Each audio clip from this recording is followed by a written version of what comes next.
I was on my way to my best friend's party, guy I'd known since kindergarten, and I was hurt from playing football, so I have a brace on my left leg.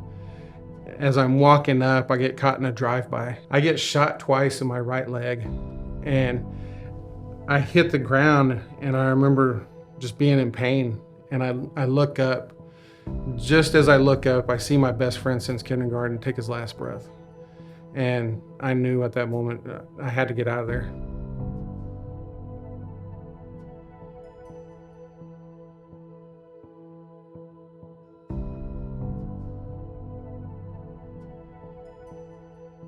First helicopter lands, my airman gets out, and he got hit by sniper fire.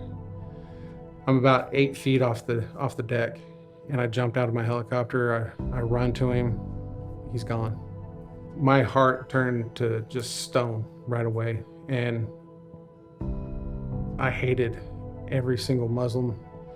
I wanted them all to die.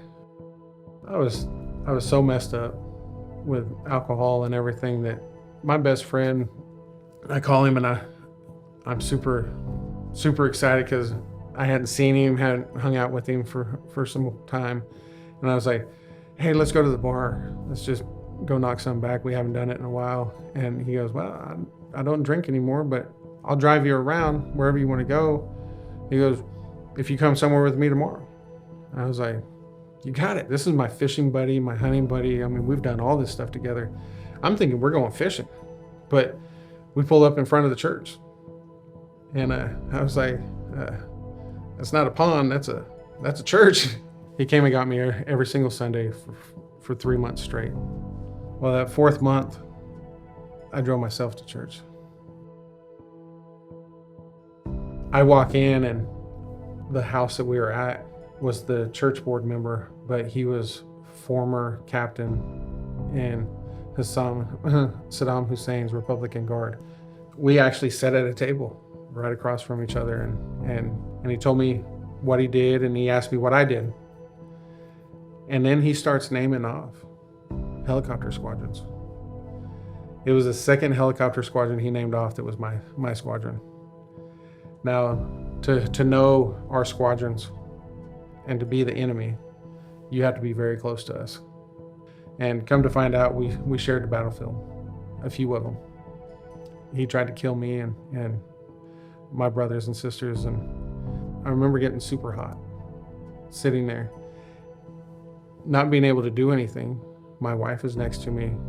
The pastor of the church that we had just visited, he's there. Board members are there.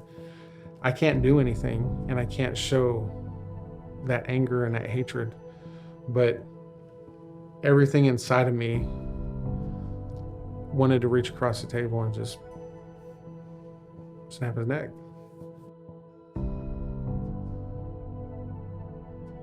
I remember going into one of our rooms at our home, and I'm praying, and I'm on my face, and I'm telling the Lord, just use me in any capacity that you see fit.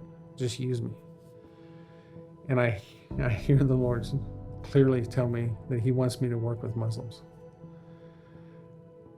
I laughed and I said, "No chance."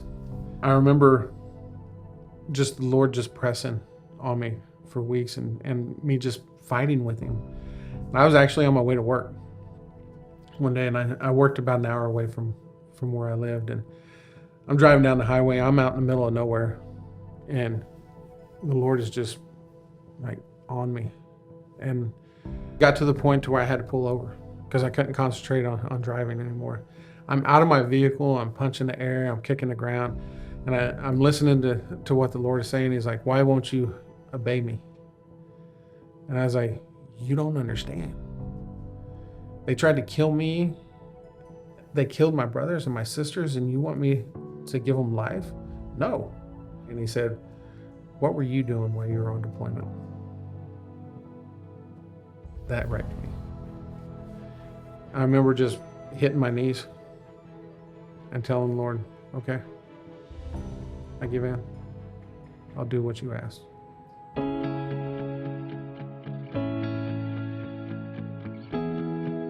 I don't like my hair to touch my ears.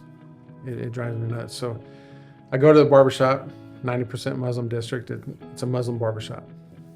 I'm sitting in the chair and I'm looking out the door, and there's a mosque right outside the door. As I'm sitting there, my barber, as he's cutting my hair, he's asking me where I'm from. I'm telling him I'm from the States. He's like, well, what do you do? So I told him, I'm a pastor. He turns ghost white. He runs over to the door, he shuts and locks it, closes the blinds, because he can get in a lot of trouble talking to a Christian, having a Christian in his shop. Comes back to me, he's like, why would you come in here knowing that you're a Christian and I'm Muslim? I was like, I just needed a haircut. I was like, you asked, I told you. As he's finishing my hair, curiosity got the best of him. And he starts asking about Jesus and the Bible. So I start telling him. When he's done with my haircut, we shake hands and he goes, I'm sorry, friend, I just don't believe. I was like, that's all right.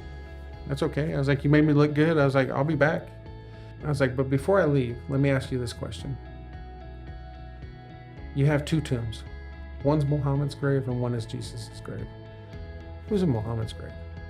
And he said, well, Muhammad's in Muhammad's grave, of course. I was like, well, who's in Jesus' grave? And he looks at me and he thinks for a little bit and he goes, I hear it's empty. I was like, who's your Messiah?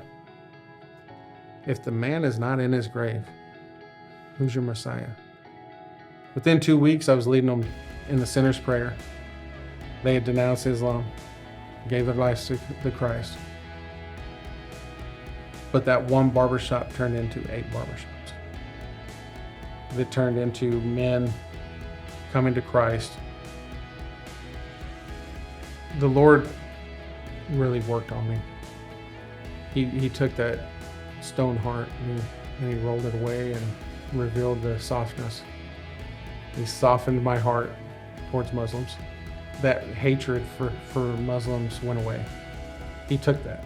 I quit seeing them as targets and I started seeing them as brothers. And now when I see them, I want to save every one of them.